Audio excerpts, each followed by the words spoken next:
नमस्ते प्रिय विद्यार्थियों।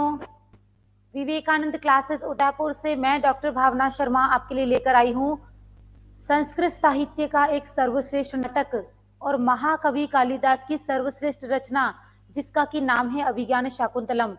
किसी भी प्रतियोगी परीक्षा में अभिज्ञान शाकुंतलम का पाठ्यक्रम में समावेश अवश्य होता है और यह जो अभिज्ञान शाकुंतलम है इसकी विस्तृत परीक्षोपयोगी सामग्री को हम यहाँ प्रस्तुत करने वाले हैं। तो चलिए पढ़ते हैं अभिज्ञान शाकुंतलम।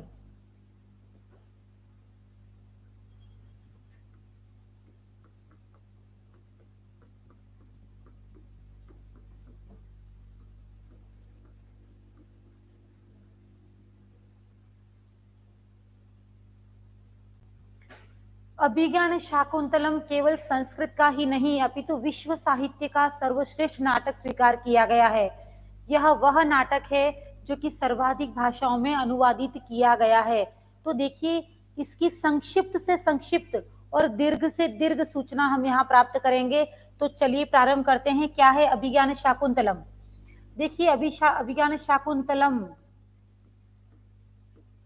काव्य का प्रकार, काव्य का यह कौन सा प्रकार है? हम बात करेंगे कि यह काव्य का कौन सा प्रकार है? नाटक। अंक, अभिज्ञान शाकुंतलम में कितने अंक हैं? अभिज्ञान शाकुंतलम में 7 अंक हैं। नाटकों में सामान्यतया 5 से लेकर 10 कितने भी अंक हो सकते हैं, तो हमारे अभिज्ञान शाकुंतलम में 7 अंक हैं। उपजीव्य, यदि हम उपजीव्य की बात करें तो अभिज्ञान शाकुंतलम को हमने किस बड़े ग्रंथ से उद्धृत किया है? तो हम कहेंगे कि यह महाभारत के शकुंतलोपाख्यान अर्थात शकुंतल नामक उपाख्यान, उपाख्यान का मतलब है महाभारत में शकुंतला वाला जो कथा भाग है, उस शकुंतल उपाख्यान के 68 से लेकर 74 तक के अर्थात 7 अध्यायों को ही हमने महाभारत के आदि पर्व के, ध्यान दीजिएगा, महाभारत का जो आदि पर्व है उस आदि पर्व में जो शकुंतल उपाख्यान है उस उपाख्यान के 68 से लेकर 74 अर्थात 7 जो अध्याय हैं उन्हीं को हमने 7 अंकों में निबद्ध किया और हमने इसको अभिज्ञान शाकुंतलम नाम दे दिया है। ध्यान दीजिएगा, महाभारत के आदि पर्व में जो शकुंतल नामक उपाख्यान है उस उपाख्यान के 7 अध्यायों को हमने नाटक के रूप में प्रस्तुत करके उस 7 अंकों को ही अभिज्ञान शाकुंतलम नाम दे दिया है। तो यदि हमसे पूछा जाए कि अभिज्ञान शाकुंतलम का उपजीव्य कौन है, तो महाभारत का आदि पर्व। इसके पश्चात हम बात करेंगे कि अभिज्ञान शाकुंतलम जो है वह उसका नायक कौन है।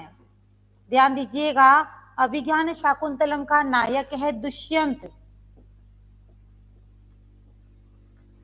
हमसे पूछा जाए अभिज्ञान शाकुंतलम का नायक दुष्यंत किस श्रेणी का है, तो हम कहेंगे कि यह धीरोदात्त श्रेणी का है, क्योंकि यह सर्वगुण संपन्न है। जो सर्वगुण संपन्न हो और आत्म प्रशंसा न करता हो ऐसा नायक कहलाएगा धीरोदात्त नायक। तो अभिज्ञान शाकुंतलम का दुष्यंत नामक जो नायक है वह भी धीरोदात्त प्रकृति का है। इसके पश्चात हम बात करेंगे नायिका। अभिज्ञान शाकुंतलम की नायिका कौन है? तो सही उत्तर है शकुंतला। और यदि शकुंतला की भी श्रेणी पूछी जाए तो सही उत्तर हो जाएगा मुग्धा। मुग्धा नामक श्रेणी की ये नायिका है। मुग्धा श्रेणी का तात्पर्य होता है कि वह नायिका जो किसी एक व्यक्ति में आसक्त रहे उसे कहेंगे मुग्धा नायिका। तो शकुंतला हमारी मुग्धा श्रेणी की नायिका है। तो यह है अभिज्ञान शाकुंतलम से संबंधित संक्षिप्त जानकारी का प्रारंभ। इसके अंतर्गत हमने पढ़ा कि अभिज्ञान शाकुंतलम काव्य का नाटक नामक प्रकार है। यह 7 अंकों में निबद्ध है। इसका उपजीव्य महाभारत का आदि पर्व है। नायक दुष्यंत एवं नायिका शकुंतला है। इसके पश्चात हम बात करेंगे अभिज्ञान शाकुंतलम में कौन सा गुण है? तो हम बात करेंगे कि इसमें माधुर्य गुण है। रीति की बात करें तो अभिज्ञान शाकुंतलम में वेदर्भी रीति है। मैं तो ये कहती हूँ कि कालिदास के द्वारा विरचित जितने भी काव्य हैं सबकी रीति वेदर्भी ही है। अतः वेदर्भी रीति संदर्भे कालिदासः विशिष्यते। तो कालिदास की सभी रचनाओं और मुख्यतः अभिज्ञान शाकुंतलम की रीति भी हो जाएगी वेदर्भी रीति। अभिज्ञान शाकुंतलम में कितने प्रकार के अलंकार प्रयुक्त हुए हैं तथा सर्वाधिक प्रयुक्त अलंकार कौन सा है? देखिए कितने प्रकार के अलंकार प्रयुक्त हुए हैं, तो हम बात करेंगे कि संपूर्ण अभिज्ञान शाकुंतलम में 24 प्रकार के अलंकार प्रयुक्त हुए हैं और सर्वाधिक प्रयुक्त अलंकार उपजाति, सर्वाधिक प्रयुक्त जो अलंकार होगा वह है उपजाति। और यदि हमसे पूछा जाए कि अभिज्ञान शाकुंतलम में किस वैदिक छंद का प्रयोग हुआ है, ध्यान दीजिएगा, यदि हमसे पूछा जाए कि अभिज्ञान शाकुंतलम में सर्वाधिक प्रयुक्त छंद कौन सा है, तो है उपजाति छंद। और यदि हमसे पूछा जाए कि कौन सा वैदिक छंद प्रयुक्त हुआ है, तो सही उत्तर हो जाएगा सर्वाधिक तो प्रयुक्त हुआ है उपजाति, किंतु कौन सा वैदिक छंद प्रयुक्त हुआ है, तो सही उत्तर हो जाएगा त्रिष्टुप छंद। अभिज्ञान शाकुंतलम में माधुर्य गुण, वैदर्भी रीति, कुर प्रयुक्त अलंकार है 24 अलंकार, छंद का नाम हो जाएगा उपजाति छंद। किंतु यदि कोई वैदिक छंद प्रयुक्त हुआ है उसके बारे में यदि हमसे पूछा गया है तो उसका सही उत्तर हो जाएगा कि अभिज्ञान शाकुंतलम में त्रिष्टुप नामक वैदिक छंद प्रयुक्त हुआ है। ये थी आपकी अभिज्ञान शाकुंतलम की एक सामान्य जानकारी। इसके पश्चात हम बात करेंगे कि अभिज्ञान शाकुंतलम का अंग्रेजी भाषा में अनुवाद किसने किया है। अंग्रेजी भाषा में अनुवाद किया है विलियम जोन्स नामक महोदय ने। और विलियम जोन्स ही वह व्यक्ति हैं जिन्होंने कालिदास को भारत का शेक्सपियर कहा है, भारत का शेक्सपियर कह दिया है।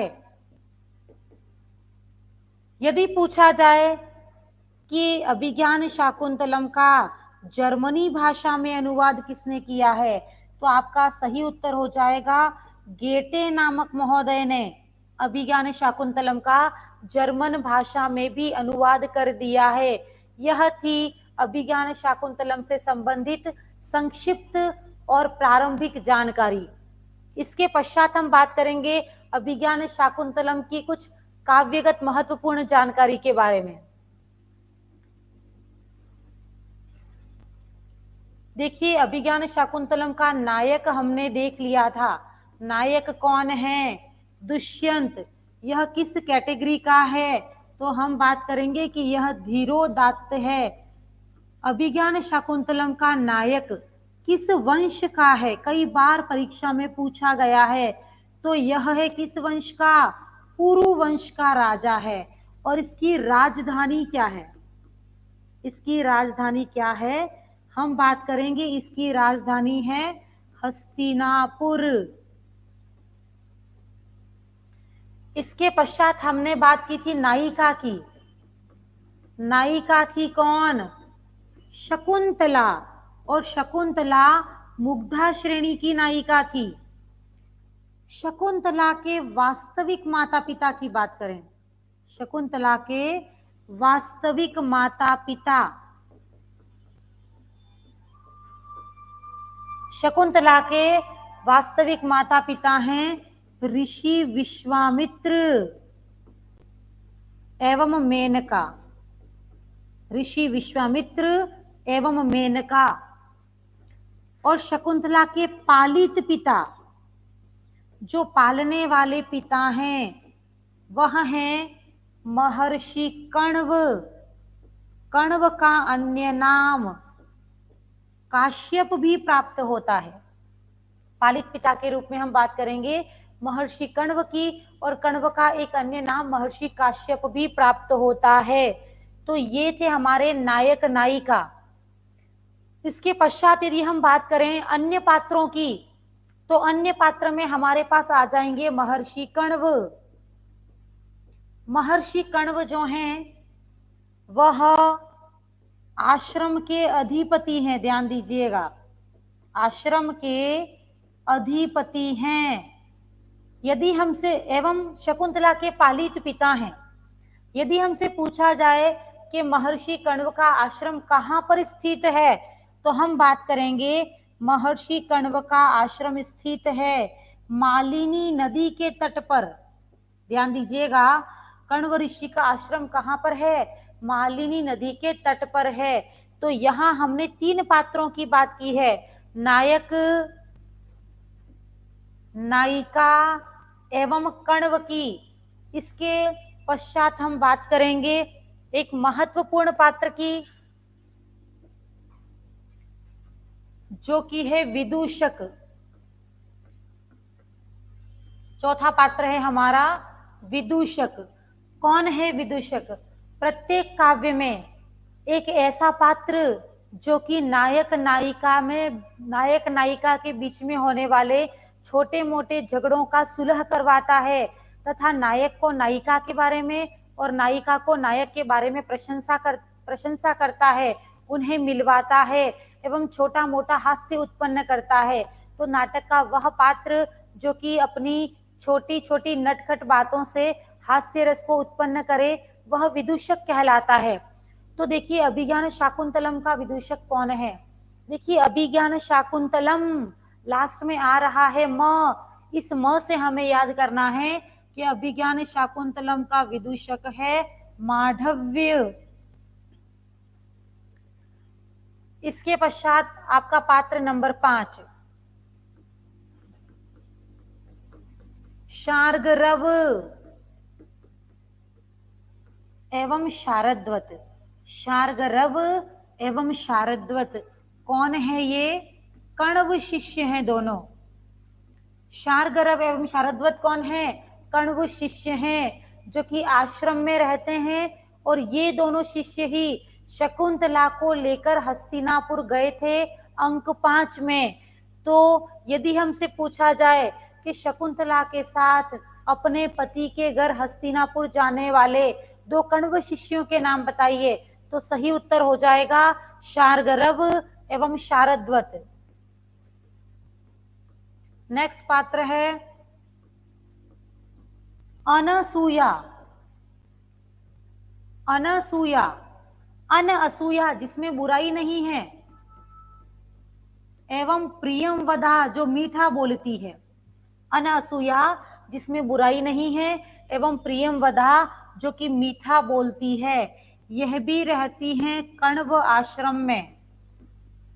कण्व आश्रम में तो ये रहती हैं, और ये हैं कौन? शकुंतला की सखियां। शकुंतला की सखियां हैं जो कि कण्व के आश्रम में रहती हैं। इसके पश्चात हम बात करेंगे गौतमी, पात्र नंबर 7। गौतमी पात्र नंबर 7। गौतमी जो है वह एक वृद्धा तापसी है। तपस्वी कहते हैं पुरुष को और तापसी कहेंगे स्त्री को। तो एक वृद्धा तापसी जो कि कौन है? गौतमी है। और गौतमी जो है वह, उसको सामान्यतया हमारी शकुंतला बुआ कहती है, अर्थात वह हमारे कण्व ऋषि की मुंह बोली बहन है, जिसे कि शकुंतला अपनी बुआ नाम से संबोधित करती है। देखिए शकुंतला जब अपने पति के घर जाती है तो शार्गरव, शारद्वत एवं गौतमी, ये तीनों पात्र शकुंतला को अंक 5 में हस्तिनापुर लेके जाते हैं।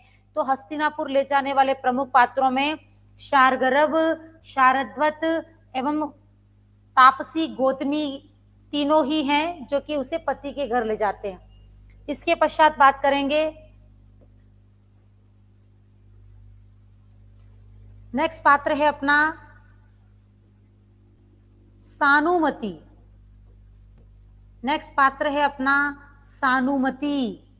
सानुमति कौन है? यह मेनका की सखी है, ध्यान दीजिएगा। यह कौन है? मेनका की सखी है। शकुंतला का दुष्यंत के द्वारा जब परित्याग कर दिया जाता है तो दुष्यंत शकुंतला को वहीं छोड़ देता है, अपने महल में ही कुछ दिनों तक वहीं विश्राम करने को कहता है। तब शकुंतला की सखी अर्थात यह सानुमति स्वर्गलोक से आती है और शकुंतला को स्वर्गलोक ले जाकर मारीच ऋषि के आश्रम में स्थापित करती है। तो सानुमति कौन है? मेनका की सखी। यह अंक 5 में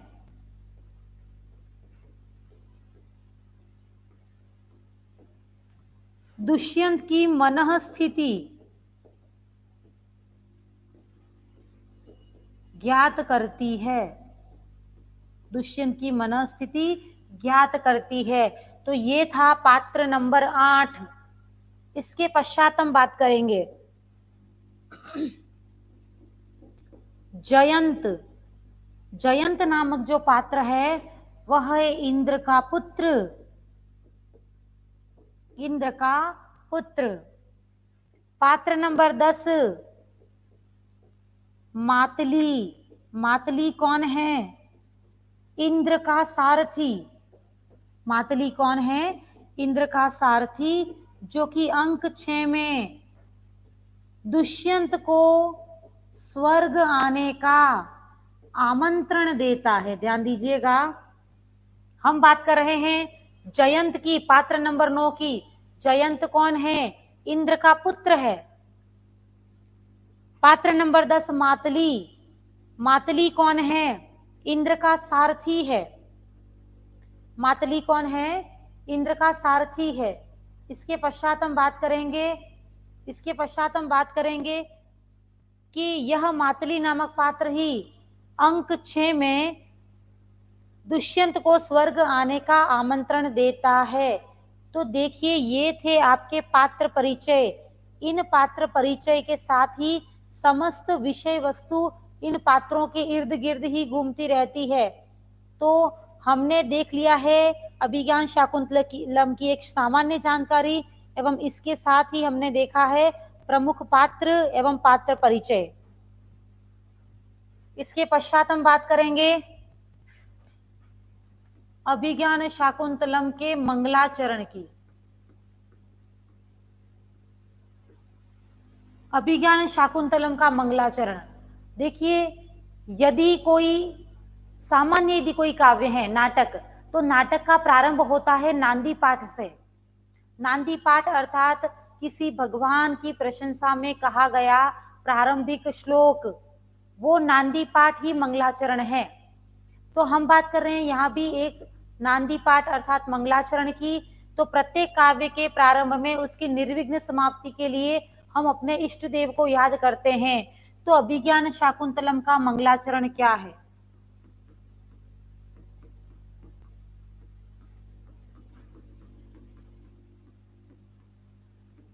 या सृष्टि स्त्रष्टुराद्या।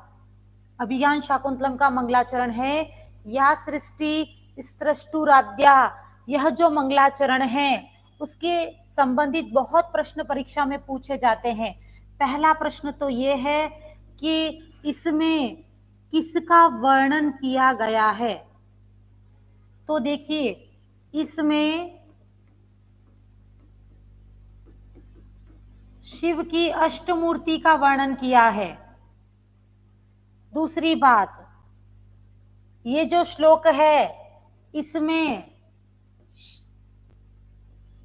जल जो है, जल का महत्व बताया गया है, अर्थात जलमयी मूर्ति की प्रशंसा की गई है। तीसरी बात, इस मंगलाचरण में कौन सा छंद है? तो हम कहेंगे कि इसमें स्त्रग्धरा नामक छंद है। या सृष्टि स्त्रष्टुराद्या में शिव की अष्ट मूर्तियों का वर्णन है। इसमें जलमयी मूर्ति अर्थात जल के महत्व का वर्णन बताया गया है। इसमें छंद का नाम पूछें तो स्रग्धरा छंद है। और ये जो मंगलाचरण है आपका, यह सामान्यतया शिव की अष्टमूर्तियों का वर्णन है। अतः हम कह सकते हैं कि शिव से हमने आशीर्वाद लिया है, तो यह आपका आशीर्वादात्मक मंगलाचरण हो जाएगा। यह आशीर्वादात्मक मंगलाचरण है। देखिए रघुवंशम की बात करें तो जगतः पितरौ वंदे पार्वती परमेश्वरौ, अर्थात हमने शिव और पार्वती को नमस्कार किया था। अभिज्ञान शाकुंतलम में भी हम शिव की अष्टमूर्तियों का वर्णन कर रहे हैं। अतः हम ये कह सकते हैं कि हमारे महाकवि कालिदास शिवानुयायी अर्थात भगवान शिव के उपासक थे। यह है हमारी मंगलाचरण को लेकर सामान्य जानकारी। देखिए किसी काव्य का प्रारंभ तो होगा नांदी पाठ अथवा मंगलाचरण से, किंतु नाटक जो हैं उनका समाप्ति होगी भरत वाक्य से। ध्यान दीजिएगा, किसी भी नाटक की समाप्ति होती है भरत वाक्य से, और भरत वाक्य भी शुभ संकेत एवं मंगलकारी होते हैं। प्रवर्तते प्रकृति हिताय पार्थिवः, प्रवर्तते प्रकृति हिताय पार्थिवः, पार्थिवः अर्थात जितने भी राजा हैं वो प्रकृति के हित के लिए ही बने होते हैं, अर्थात प्रकृति के हित के लिए ही उनकी नियुक्ति की जाती है।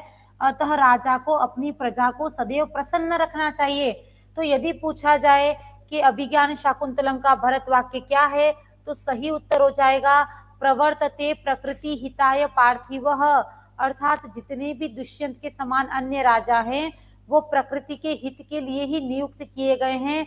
अतः प्रत्येक राजा को अपनी प्रजा एवं शासन का ध्यान रखना चाहिए। तो ये था किसी अभिज्ञान शाकुंतलम नाटक का प्रथम श्लोक एवं अंतिम श्लोक। इसके पश्चात हम बात करेंगे संपूर्ण जो अभिज्ञान शाकुंतलम है उसकी विस्तृत विषय वस्तु की, उसकी विस्तृत विषय वस्तु को हम यहाँ प्रस्तुत करने वाले हैं। तो आपको लिखना है अंकानुसार कथा, आपको यहाँ लिखना है अंकानुसार कथा, अर्थात संपूर्ण कथा वस्तु का सार लिखेंगे। प्रथम अंक, देखिए प्रथम अंक का प्रारंभ कुछ इस प्रकार होता है कि हमारा जो नायक है दुष्यंत, वह एक छोटे से हिरण के बच्चे का शिकार कर रहा है, और वो जो हिरण का बच्चा है वह कण्व ऋषि के आश्रम का है। तो निसंदेह वह भागता हुआ छोटा सा बच्चा कण्व ऋषि के आश्रम में प्रवेश करता है। तो साथ ही दुष्यंत भी उसका शिकार करते हुए उसके पीछे पीछे कण्व ऋषि के आश्रम में प्रवेश करते हैं। जैसे ही दुष्यंत उस कण्व ऋषि के आश्रम में प्रवेश करते हैं तो आश्रम के सभी लोग अपने राजा के आगमन पर प्रसन्न होते हैं एवं उनके स्वागत की तैयारी में खड़े हो जाते हैं। इस प्रकार दुष्यंत का कण्व ऋषि के आश्रम में प्रवेश, यह है आपके प्रथम अंक की विषय वस्तु। तो हम बहुत ही संक्षिप्त रूप में लिखेंगे। अंक प्रथम में है दुष्यंत का दुष्यंत द्वारा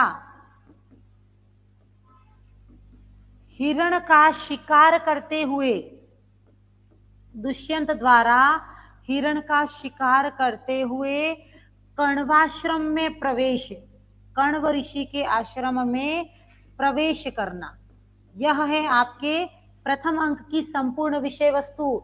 साथ ही यहाँ पर आपको याद रखना है कि जैसे ही कण्व ऋषि के आश्रम में दुष्यंत का प्रवेश होता है तो वहां उपस्थित सभी शिष्य तपस्वी एवं तापसियां दुष्यंत के आगमन के कारण अत्यधिक प्रसन्न हो जाती हैं और उनके स्वागत की तैयारियां करती हैं तथा कुछ दिन दुष्यंत को आश्रम में ही रहने का आग्रह करती हैं। तो ये था आपका प्रथम अंक। अब हम बात करेंगे द्वितीय अंक की। दुष्यंत कुछ दिनों के लिए कण्व ऋषि के आश्रम में ठहरे हुए हैं। उन दिनों वह शकुंतला के कार्यकलाप को देखते हैं। दुष्यंत जो हैं वह शकुंतला पर आसक्त हो जाते हैं। इस प्रकार द्वितीय अंक में शकुंतला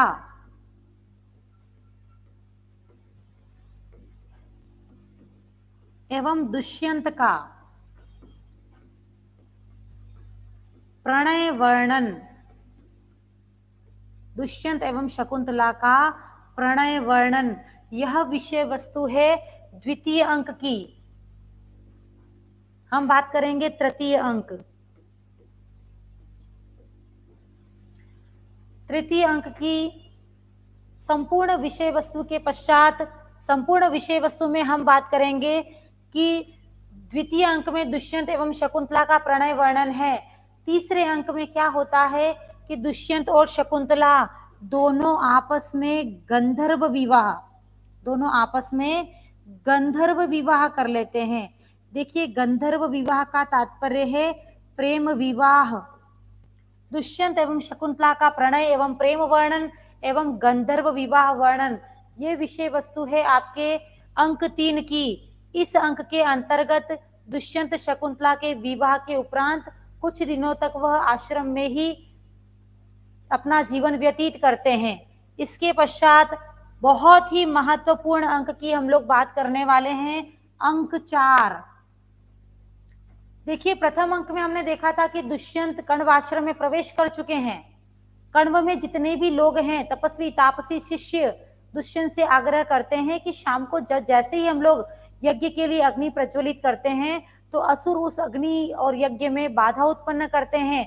अतः जब तक हमारे आश्रम के अधिपति कण्व ऋषि आश्रम में नहीं है, तब तक आप आश्रम का आधिपत्य संभालिए, आप आश्रम की सुरक्षा कीजिए। उनकी बात मानकर कण्व भी कुछ दिनों तक आश्रम में रुक जाते हैं। तत्पश्चात आश्रम में दुष्यंत द्वारा शकुंतला को देखकर शकुंतला पर आसक्त होना और अंक 3 में शकुंतला से गंधर्व विवाह कर लेना। आपकी संपूर्ण महत्वपूर्ण विषय वस्तु प्रारंभ होती है अंक 4 से। देखिए, अंक 3 में दुष्यंत एवं शकुंतला का गंधर्व विवाह हो चुका है। अब देखिए, दुष्यंत जो कि हस्तिनापुर के राजा हैं, हस्तिनापुर से कुछ समय के लिए ही कण्वाश्रम में आए थे। उन्हें हस्तिनापुर से बार बार आने के लिए कहा जा रहा है, बुलाया जा रहा है हस्तिनापुर। तो हमारे जो नायक हैं दुष्यंत, वह हस्तिनापुर के लिए प्रस्थान करना चाहते हैं, किंतु शकुंतला उनसे कहती है कि मैं भी हस्तिनापुर चलूंगी क्योंकि मैंने आपसे विवाह किया है। तो दुष्यंत कहता है कि हमने गंधर्व विवाह किया है जिसमें माता पिता एवं अन्य लोगों को ज्ञात नहीं है, अतः मैं हस्तिनापुर जाकर वहां की स्थिति को संभालते हुए अपने विवाह की जानकारी माता को दूंगा और इसके पश्चात ही तुम्हें ले जा सकता हूँ। तब शकुंतला कहती है कि मुझे कितने दिन इंतजार करना पड़ेगा। तो दुष्यंत अपने हाथ से एक स्वनाम अंकित मुद्रिका निकालकर, मुद्रिका का तात्पर्य है अंगूठी, अपने हाथ से एक अपने नाम लिखी हुई अंगूठी को निकालकर शकुंतला को पहना देते हैं और शकुंतला को कहते हैं कि इस मुद्रिका में मेरा नाम लिखा है और मुद्रिका पर जितने अक्षर हैं उन अक्षरों को ही आपको बिताना है, अर्थात 3-4 दिन के बाद मैं तुम्हें अवश्य रूप से लेने आ जाऊंगा। इसके पश्चात दुष्यंत शकुंतला को वह दुष्यंत नाम अंकित अंगूठी देकर हस्तिनापुर चले जाते हैं। 3-4 दिन बीतते हैं, तब शकुंतला दुष्यंत के विचारों में ध्यानमग्न है। शकुंतला चिंता कर रही है कि क्या दुष्यंत मुझे लेने आएंगे, क्योंकि दुष्यंत के पास पहले से ही 2 रानियां हैं, वसुमती एवं हंसपदी का। तो शकुंतला के लिए चिंता का विषय बना हुआ है कि क्या मैं हस्तिनापुर जाऊंगी अथवा नहीं। उस चिंता में ही द्वार पर आ जाते हैं हमारे एक अतिथि, जिनका नाम है दुर्वासा ऋषि। दुर्वासा ऋषि जैसे ही द्वार पर आते हैं तो वह कई बार शकुंतला को आवाज लगाते हैं कि पुत्री, मैं दुर्वासा नाम का ऋषि कण्व आश्रम में प्रवेश कर रहा हूँ, मेरा स्वागत कीजिए। कई बार शकुंतला को आवाज लगाते हैं, किंतु वह शकुंतला दुष्यंत को नहीं देखती, अर्थात शकुंतला को दुष्यंत का ज्ञान नहीं है। इस प्रकार दुर्वासा ऋषि को अपमान का अनुभव होता है और अपमानित दुर्वासा ऋषि शकुंतला को शाप दे देते हैं। इस प्रकार शकुंतला शापित हो जाती है। चतुर्थ अंक सभी दृष्टियों से महत्वपूर्ण है। तो देखिए, चतुर्थ अंक की विषय वस्तु को संक्षिप्त में हम यहाँ लिखेंगे कि दुष्यंत द्वारा, ध्यान दीजिएगा, दुष्यंत द्वारा स्वनाम अंकित, दुष्यंत द्वारा स्वनाम अंकित मुद्रिका शकुंतला को देना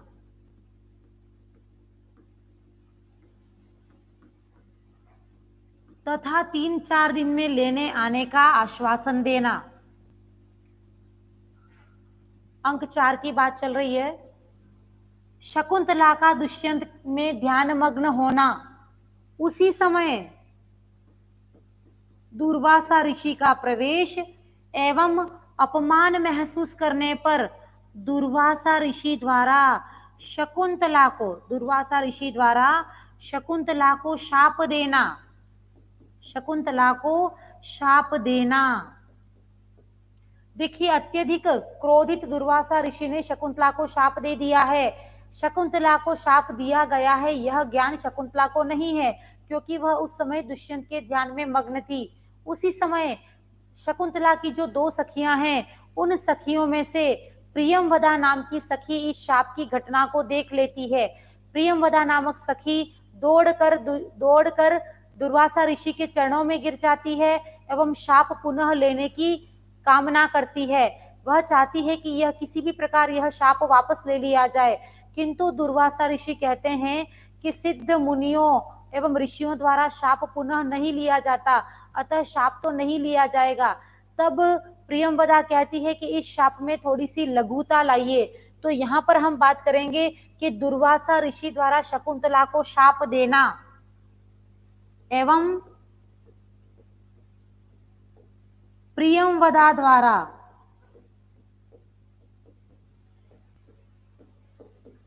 शाप में लघुता लाने की याचना करना, रिक्वेस्ट करना जिसे आप कह सकते हैं। प्रियमवदा द्वारा शाप में लघुता लाने की याचना करना। तब हमारे दुर्वासा ऋषि कहते हैं कि यदि कोई अभिज्ञान या पूर्व में दी हुई वस्तु दिखा दी जाएगी, पूर्व में दी हुई वस्तु दिखा दी जाएगी तो शाप का अंत हो जाएगा, तो शापांत हो जाएगा, अर्थात शाप का अंत हो जाएगा। इस प्रकार कुपित दुर्वासा ऋषि पुनः अपने आश्रम के लिए प्रस्थान कर जाते हैं। उसी समय की एक बहुत महत्वपूर्ण घटना है कि हमारे जो आश्रम के अधिपति थे, कौन? महर्षि कण्व। महर्षि कण्व को पहले अंक में ही यह सूचना प्राप्त हो जाती है कि शकुंतला के भाग्य में कुछ विपरीत परिस्थितियां आएंगी। शकुंतला के विपरीत भाग्य की शांति के लिए हमारे आश्रम के अधिपति अर्थात महर्षि कण्व सोमतीर्थ गए हुए हैं। ध्यान दीजिएगा, महर्षि कण्व सोमतीर्थ गए हुए हैं। तो सोमतीर्थ गए हुए, ध्यान दीजिएगा, सोमतीर्थ गए हुए महर्षि कण्व को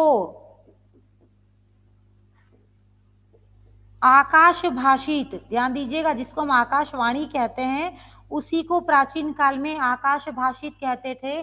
तो सोमतीर्थ गए हुए कण्व को आकाश भाषित द्वारा क्या क्या ज्ञान प्राप्त होता है? एक तो उन्हें पता चलता है कि शकुंतला ने गंधर्व विवाह कर लिया है, शकुंतला ने गंधर्व विवाह कर लिया है और अब वह गर्भवती है। इन दोनों बातों की सूचना प्राप्त होती है किसे? हमारे महर्षि कण्व को, जो कि शकुंतला के प्रतिकूल भाग्य की शांति के लिए सोमतीर्थ गए हुए हैं। तो सोमतीर्थ आपसे परीक्षा में पूछा जाता है। देखिए, महत्वपूर्ण प्रश्नों पर हम चर्चा करेंगे। शकुंतला के प्रतिकूल भाग्य की शांति के लिए महर्षि कण्व कहाँ गए हैं? सही उत्तर है सोमतीर्थ। सोमतीर्थ गए हुए कण्व को शकुंतला के विवाह एवं गर्भवती होने की जानकारी किसके द्वारा दी गई? सही उत्तर हो जाएगा आकाश भाषित द्वारा। इसके पश्चात प्रश्न है कि दुर्वासा ऋषि द्वारा दिए गए शाप में लघुता लाने का कार्य कौन करता है? सही उत्तर है प्रियंवदा। इसके पश्चात हम बात करेंगे दुर्वासा ऋषि द्वारा शाप कब दिया गया? चतुर्थ अंक में शाप की घटना कहाँ है? दुर्वासा ऋषि द्वारा शाप देने की घटना कहाँ है? चतुर्थ अंक में। नेक्स्ट क्वेश्चन है, शकुंतला को शाप किसने दिया? सही उत्तर हो जाएगा दुर्वासा ऋषि ने। इसके पश्चात हम बात करेंगे कि शकुंतला जो है वह दुष्यंत से विरह के दिवसों की गणना किससे करती है? तो सही उत्तर हो जाएगा कि दुष्यंत जब शकुंतला को छोड़कर जाता है तो विरह के दिवसों की गणना वह किससे करेगी? तो स्वनाम अंकित मुद्रिका से। मुद्रिका में जो दुष्यंत के नाम के अक्षर लिखे हुए हैं, उन अक्षरों जितने ही दिन शकुंतला को अकेले व्यतीत करने थे, तो यहाँ शकुंतला विरह के दिवसों की गणना करेगी किससे? मुद्रिका पर लिखे हुए दुष्यंत के नाम के वर्णों से। तो यह है हमारे चतुर्थ अंक की विषय वस्तु, जो कि अति महत्वपूर्ण है। इसके साथ ही क्या होता है देखिए, सोम तीर्थ गए हुए कण्व को जैसे ही पता चलता है कि शकुंतला विवाहित एवं गर्भवती है, तो वह सोम तीर्थ से कहाँ आते हैं? अपने आश्रम में आते हैं और शकुंतला को पति के घर भेजने की तैयारियां करते हैं। तो शकुंतला की विदाई का वर्णन जो है वह भी हमारे चतुर्थ अंक की विषय वस्तु है। तो इसी चतुर्थ अंक को हम कंटिन्यू करेंगे। अंक चतुर्थ ही चल रहा था आपका। कंटिन्यूअसली हम बात कर रहे हैं कि शकुंतला की विदाई, हम बात कर रहे हैं शकुंतला की विदाई। शकुंतला की विदाई का वर्णन कहाँ है? अंक 4 में। देखिए अंक 4 बहुत ही करुण रस प्रधान है, तो सर्वाधिक करुण रस का प्रयोग कहाँ किया गया है? तो चतुर्थ अंक में। प्रकृति का मानवीकरण, यदि हमसे पूछा जाए कि प्रकृति का मानवीकरण कहाँ किया गया है, तो सही उत्तर हो जाएगा अंक 4। देखिए मानवीकरण क्या चीज है? जितने भी वृक्ष हैं, लताएं, बेल हैं, वह सामान्यतया निर्जीव हैं, किंतु यदि कोई निर्जीव या तो निर्जीव कोई वस्तुएं, वृक्ष इत्यादि मानवों के समान व्यवहार करने लगे, तो निर्जीव द्वारा सजीवों के समान किया गया व्यवहार ही मानवीकरण कहलाएगा। तो हम भी यहाँ बात कर रहे हैं कि शकुंतला की विदाई के अवसर पर, जब शकुंतला की विदाई हो रही है, तो जितने भी वृक्ष हैं वह सभी शकुंतला को गहने, वस्त्र, आभूषण एवं हाथ में मेहंदी दे रहे हैं। तो ये जितने भी हमारे पेड़ पौधे हैं जो कि निर्जीव थे, वो मानव के समान व्यवहार कर रहे हैं, जिसे मानवीकरण कहेंगे। तो यदि पूछा जाए कि सर्वाधिक मानवीकरण कौन से अंक में किया गया है, तो सही उत्तर हो जाएगा अंक 4। देखिए काव्यात्मक दृष्टि से अंक 4 इतना अधिक महत्वपूर्ण है कि आलोचकों ने तो यहां तक कह दिया है, काव्येषु नाटकम रम्यम तत्र रम्या शकुंतला तत्रापि च चतुर्थो अंक तत्र श्लोक चतुष्टयम। अर्थात काव्यों में सबसे अच्छा काव्य है नाटक, उस नाटक में सबसे अच्छा नाटक है अभिज्ञान शाकुंतलम। अभिज्ञान शाकुंतलम में भी सबसे अच्छा अंक है चौथा अंक, और चौथे अंक में भी सबसे अच्छे हैं वो 4 श्लोक जो कि कण्व ऋषि ने शकुंतला को विदाई देते समय दिए थे। तो यदि पूछा जाए कि अभिज्ञान शाकुंतलम का सर्वश्रेष्ठ अंक कौन सा है, तो चतुर्थ अंक। सर्वश्रेष्ठ श्लोक कितने हैं? तो अंक 4 के 4 श्लोक जो कि शकुंतला को विदाई के अवसर पर महर्षि कण्व द्वारा दिए गए थे। तो देखो यहीं पर अंक 4 में ही आपको अर्थो ही कन्या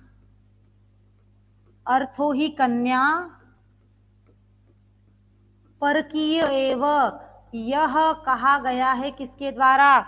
महर्षि कण्व के द्वारा शकुंतला की विदाई के अवसर पर, कि कन्या तो ही अर्थात निश्चय ही, कन्या तो निश्चय ही, परकीय एवं अर्थ पराया ही धन है, अर्थात कन्या तो निश्चय ही पराया धन है। तो इस प्रकार शकुंतला की विदाई का, सर्वाधिक मानवीकरण का, सर्वाधिक करुण रस का और कण्व ऋषि द्वारा शकुंतला को दिए गए उपदेश का वर्णन भी कहाँ पर है? चतुर्थ अंक में है। देखिए इतनी सारी विशेषताएं हैं, इसी कारण हमारा चतुर्थ अंक काव्यात्मक दृष्टि से एवं नाट्य शास्त्रीय दृष्टि से सर्वश्रेष्ठ बन गया है। इसके पश्चात हम बात करेंगे अंक 5 की। हम बात करेंगे अंक 5 की। अंक 5 में क्या होता है कि हमने कहा विदाई देना प्रारंभ कर दिया है हमने, कहां पर, अंक 4 में। अब अंक 5 जैसे ही प्रारंभ होता है तो कण्व ऋषि ने शार्गरव, शारद्वत एवं गौतमी, इन पात्रों को भेजा है। कहां पर, इन पात्रों को हस्तिनापुर भेजा है।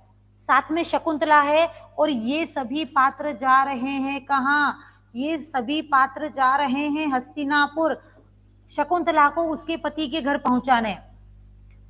किंतु जैसे ही अंक 4 में दुर्वासा ऋषि ने शाप दिया था, शाप देते ही हमारा शाप का प्रभाव प्रारंभ हो गया और हस्तिनापुर में बैठे हुए दुष्यंत ऋषि का की स्मृति लोप हो गई, अर्थात वह अब शकुंतला को नहीं जानता है। अब एक ही ऑप्शन था कि शकुंतला के हाथ में वह अंगूठी है जो कि दुष्यंत ने दी थी। यदि शकुंतला उस अंगूठी को और मुद्रिका को पुनः दुष्यंत को दिखा देती है तो दुष्यंत की स्मृति लौट आएगी।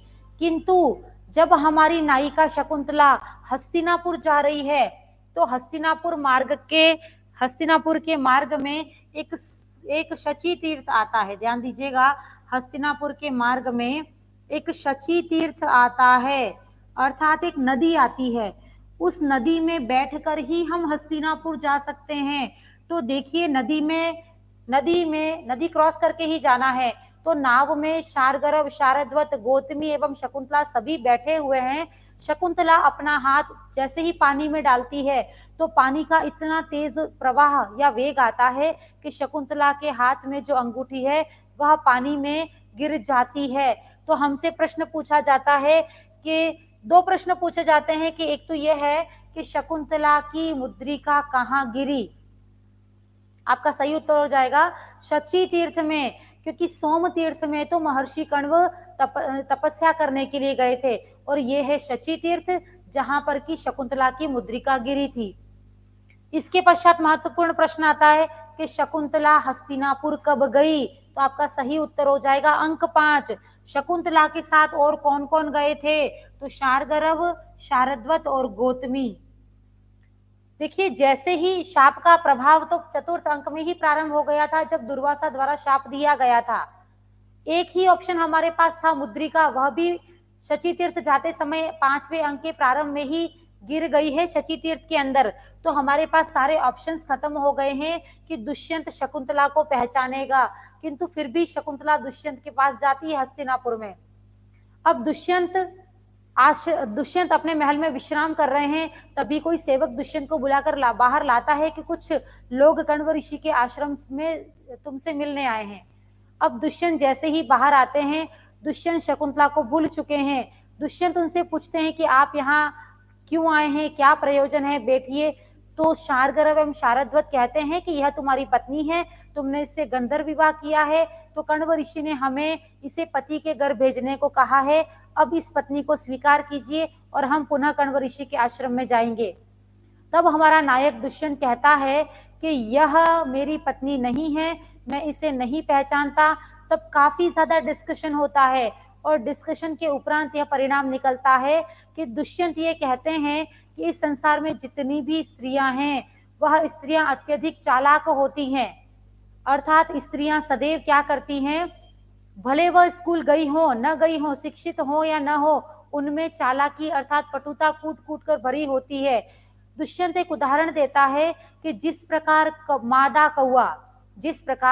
मादा कौआ अपने बच्चों को जन्म देकर बच्चों की परवरिश करने के लिए उसे कोयल के घोंसले में छोड़ देती है, और जैसे ही वह अंडे बड़े हो जाते हैं अर्थात वो पक्षी के रूप में परिणत हो जाते हैं और उड़ने में समर्थ हो जाते हैं, तब वह मादा कौआ अब कोयल के घोंसले से अपने पक्षियों को, अपने पुत्रों को फिर ले आती है ताकि वह उड़ने में समर्थ हो चुके हैं तब वह लाती है। तो देखिए, जिस प्रकार अशिक्षित मादा कौआ भी यदि अपने बच्चों की परवरिश कोयल से करवा देती है, तब शिक्षित स्त्रियों का तो कहना ही क्या, इस प्रकार वह शकुंतला को अपमानित करते हैं। तब शार्गरव, शारद्वत और गौतमी भी पुनः कण्वाश्रम लौट जाते हैं और दुष्यंत भी शकुंतला को यह कहता है कि कुछ समय के लिए आप अतिथि गृह में ठहरें, कुछ समय बाद तुम्हारी समस्या का समाधान करेंगे, तुम्हारा पति कौन है उसको ढूंढेंगे, किंतु वर्तमान में मैं तुम्हारा पति नहीं हूँ। इस समाचार को सुनकर शकुंतला अत्यधिक दुखी हो जाती है और शकुंतला वही विलाप करने लगती है, रोने लगती है। उसी समय ध्यान दीजिएगा, अंक 5 की ही घटना है कि उसी समय शकुंतला की एक सखी है, शकुंतला की एक सखी है जिसका नाम है सानुमति, और यह सानुमति एक स्वर्ग की अप्सरा है। वह स्वर्ग से आती है कहाँ? हस्तिनापुर। वह 2 कार्यों के लिए आती है। देखिए, एक तो वह दुष्यंत की मन स्थिति को जानेगी कि दुष्यंत के मन में आखिर क्या है, और दूसरा वह शकुंतला को वहां से उठाकर स्वर्गलोक ले जाती है, और स्वर्गलोक ले जाकर वह शकुंतला को कण्व ऋषि के आश्रम में स्थापित कर देती है, अर्थात वहीं उसका निवास स्थान बना देती है। देखिए, शकुंतला जब हस्तिनापुर से स्वर्ग जाती है मारीच ऋषि के आश्रम में, तब वह गर्भवती है। अतः देखिए, यहां तक की जो घटनाएं हैं कि सानुमति द्वारा शकुंतला को स्वर्ग ले जाना एवं उसे मारीच ऋषि के आश्रम में, ध्यान दीजिएगा, उसे मारीच ऋषि के आश्रम में, मारीच ऋषि का आश्रम कहाँ है? स्वर्ग में। स्वर्ग में मारीच ऋषि के आश्रम में उसे रख देती है। और यदि परीक्षा में पूछा जाए मारीच ऋषि का आश्रम कहाँ है, तो स्वर्ग में हेमकूट पर्वत पर है। बहुत ही महत्वपूर्ण प्रश्न। शकुंतला दुष्यंत द्वारा परित्यक्त होकर कहाँ रहने लगी, या दुष्यंत द्वारा परित्यक्त होकर शकुंतला ने अपना निवास स्थान कहाँ बनाया? तो आपका सही उत्तर हो जाएगा मारीच ऋषि के आश्रम में। दूसरा प्रश्न, मारीच ऋषि का आश्रम कहाँ है? सही उत्तर है स्वर्ग में हेमकूट पर्वत पर। तीसरा प्रश्न, मारीच ऋषि के आश्रम में शकुंतला को किसने रखा? सही उत्तर हो जाएगा सानुमति। चौथा प्रश्न, सानुमति कौन है? सानुमति है मेनका की सखी, जो कि शकुंतला को स्वर्गलोक ले जाती है। तो देखिए, जितने संभावित प्रश्न यहाँ बन सकते हैं वो भी बनाने का प्रयास कर रहे हैं। तो ये थी संपूर्ण पंचम अंक की विषय वस्तु।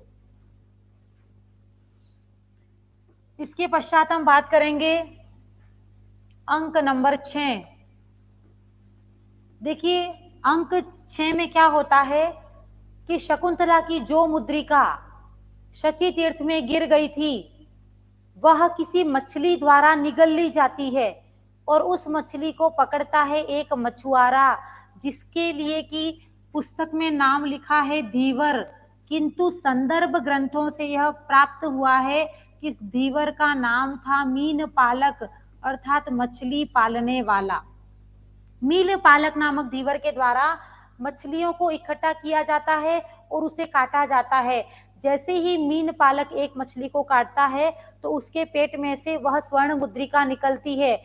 मीन पालक नामक धीवर यह सोचता है कि अब तो बहुत दिनों का रोजगार मुझे प्राप्त हो गया है, अब मुझे मछलियां पकड़ने की आवश्यकता नहीं रहेगी। किंतु जैसे ही वह उस मुद्रिका को लेकर सुनार को बेचने जाता है, तो देखिए, मीन पालक तो अशिक्षित था, इस कारण वह दुष्यंत नाम को नहीं पढ़ पाया।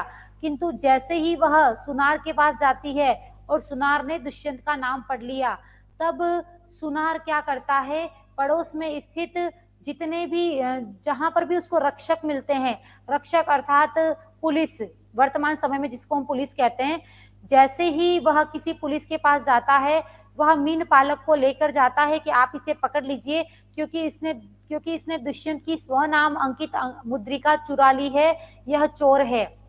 इस प्रकार वह जो रक्षक अर्थात सैनिक या पुलिस है, वह उस मीन पालक को, स्वर्णकार को, दोनों को ही दुष्यंत की सभा में प्रस्तुत करते हैं। धीवर अपना पक्ष रखता है कि मुझे तो यह मुद्रिका मछली के पेट से प्राप्त हुई है, और सुनार या जो भी स्वर्णकार है वह अपना पक्ष रखता है कि इसने चोरी की है, यह आपकी नाम अंकित अंगूठी लेकर आया है। इस प्रकार जैसे ही वह मुद्रिका दुष्यंत के पास ले जाई जाती है, दुष्यंत उस मुद्रिका को पहचान जाता है और शाप का अंत हो जाता है। दुष्यंत की स्मृति पुनः लौट आती है। इस प्रकार जो धीवर या मीन पालक था उसे कुछ इनाम देकर लौटा दिया जाता है, स्वर्णकार को भी कुछ इनाम देकर प्रसन्न करके लौटा दिया जाता है। किंतु अब दुष्यंत के लिए चिंता का विषय है। दुष्यंत को याद आता है कि उसने शकुंतला से विवाह किया था और शकुंतला हस्तिनापुर भी आई थी और वह गर्भवती थी, किंतु दुष्यंत ने उसे निकाल दिया है। इस प्रकार यदि प्रश्न आता है कि मुद्रिका प्राप्ति कौन से अंक में हुई, तो आपका सही उत्तर हो जाएगा मुद्रिका प्राप्ति हुई है 6ठे अंक में। मुद्रिका किसे मिली? मीन पालक नामक धीवर को प्राप्त हुई है। अब देखिए मुद्रिका प्राप्त हो गई है, तत्पश्चात दुष्यंत का विरह। यदि हमें पूछे दुष्यंत का विरह एवं विलाप कौन से अंक में है, तो सही उत्तर हो जाएगा दुष्यंत को जैसे ही मुद्रिका प्राप्ति एवं ज्ञान प्राप्ति होती है तो वह विरह एवं विलाप करता है कि अब शकुंतला कहाँ गई होगी, किस अवस्था में होगी। तत्पश्चात उधर का सीन देखते हैं कि शकुंतला मारीच ऋषि के आश्रम में जा चुकी है। अब शकुंतला गर्भवती भी थी, तो शकुंतला के गर्भ से एक पुत्र की उत्पत्ति होती है। तो शकुंतला द्वारा पुत्रोत्पत्ति, शकुंतला द्वारा पुत्र को जन्म देना अर्थात पुत्र की उत्पत्ति करना। उस पुत्र का नाम हमने रख दिया है सर्वदमन।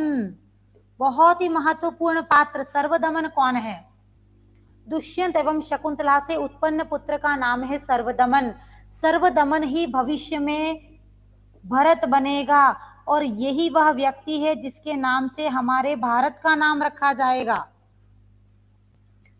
शकुंतला द्वारा पुत्र को उत्पन्न करना। अब देखिए ये तो थी मारीच ऋषि के आश्रम की अर्थात हेमकुट पर्वत पर बने हुए मारीच ऋषि के आश्रम की, जो कि स्वर्ग में है। वहां शकुंतला ने पुत्र को जन्म दिया है, पुत्र की बाल्यावस्था उधर चल रही है। किंतु जो विरह का अनुभव करने वाले हमारे दुष्यंत जो कि हस्तिनापुर में है, वहां क्या हुआ कि एक स्वर्ग में, ध्यान दीजिएगा, स्वर्ग में देवासुर संग्राम होने वाला है। स्वर्ग में देवासुर संग्राम होने वाला है। और देखिए एक तरफ तो है कौन? हमारे असुर, और एक तरफ है कौन? इंद्र प्लस देवता। ध्यान दीजिएगा, एक तरफ कौन है? इंद्र प्लस देवता। हमारे देवाधिदेव इंद्र कहते हैं कि इस बार मुझे लगता है कि असुर बहुत शक्तिशाली हो गए हैं, अतः मुझे शंका है कि क्या पता मैं जीत सकूं या ना जीत सकूं। तो इंद्र अपने सारथी मातली को भेजते हैं। कहां पर? हस्तिनापुर। मातली को कहां भेजते हैं? हस्तिनापुर भेजते हैं। हस्तिनापुर जाकर यह मातली दुष्यंत को देवासुर संग्राम का निमंत्रण देता है, अतः दुष्यंत को स्वर्ग आने के लिए आमंत्रित करता है। स्वर्ग आने का आमंत्रण देने के लिए कौन व्यक्ति गया है? मातली। मातली कौन है? इंद्र का सारथी। शकुंतला और दुष्यंत का पुत्र कौन है? सर्वदमन। इस प्रकार के महत्वपूर्ण प्रश्न अंक 6 से बनते हैं। इसके पश्चात हम बात करेंगे अभिज्ञान शाकुंतलम के 7म एवं अंतिम अंक की। देखिए सर्वदमन अब थोड़ा सा बड़ा हो गया है। मारीच ऋषि के आश्रम में सर्वदमन थोड़ा सा 5-6 साल का हो चुका है। और उधर देखिए देवासुर संग्राम जो होने वाला है उसके लिए हमारे दुष्यंत जो है वो स्वर्गलोक आए हुए हैं। देवासुर संग्राम में निसंदेह इंद्र सभी देवताओं और दुष्यंत की विजय होती है तथा असुरों की पराजय होती है। जैसे ही विजय प्राप्ति होती है, हमारे जो नायक हैं दुष्यंत, वह पुनः हस्तिनापुर आना चाहते हैं, किंतु मार्ग में आने वाले मारीच ऋषि के आशीर्वाद प्राप्त करते हैं। दुष्यंत द्वारा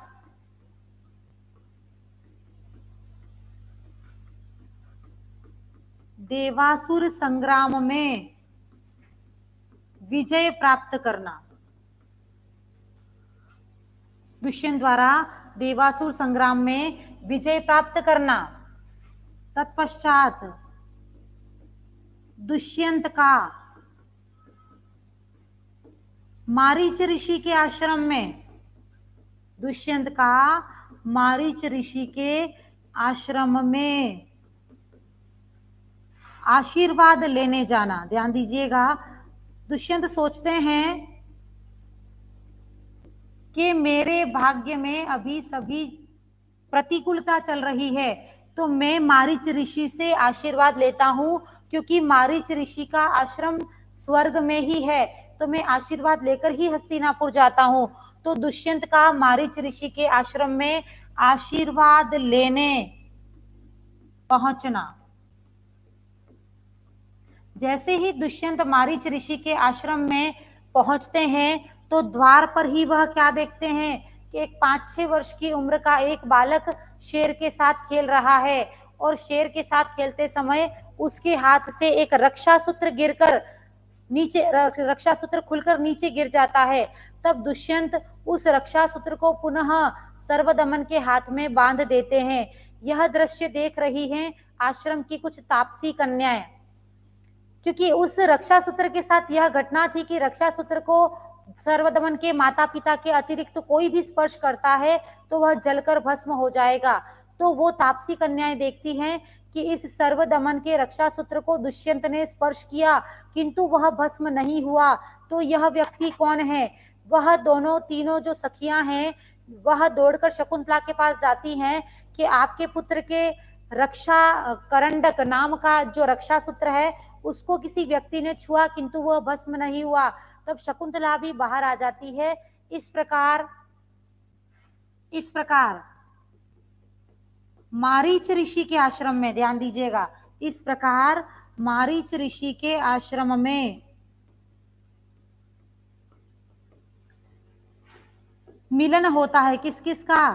सर्वदमन, शकुंतला एवं दुष्यंत, ये तीनों ही मिल रहे हैं। तो कई बार प्रश्न आता है परीक्षा में कि दुष्यंत, सर्वदमन एवं शकुंतला का मिलन कहाँ हुआ? मारीच ऋषि के आश्रम में। कहाँ है मारीच ऋषि का आश्रम? स्वर्गलोक में। तो देखिए, मारीच ऋषि के आश्रम में ये सभी पात्र एक दूसरे से मिल जाते हैं। तो ये थे आपकी 7वें अंक की महत्वपूर्ण घटनाएं। और इस प्रकार जैसे हमारे नाटकों की विषय वस्तु होती है कि अंत में हमें सुखांतता दिखानी है, अर्थात सुखपूर्वक अंत दिखाना है, तो यहाँ पर भी सभी पात्र आपस में मिल चुके हैं। तो ये थे आपके पात्रों की सुखांतता एवं संपूर्ण 7 अंकों की विषय वस्तु। इस प्रकार देखिए, हमने सबसे पहले पात्र परिचय, तत्पश्चात सभी महत्वपूर्ण विषय वस्तु, अलंकार, छंद, रस, रीति, गुण इत्यादि का परिचय दिया है। तत्पश्चात 7 अंकों में आने वाली संपूर्ण विषय वस्तु के साथ ही महत्वपूर्ण प्रश्नों का भी उल्लेख किया है। यह था आपका अभिज्ञान शाकुंतलम नामक संपूर्ण नाटक एवं महाकवि कालिदास के बारे में व्यक्तित्व एवं कृतित्व की विस्तृत जानकारी।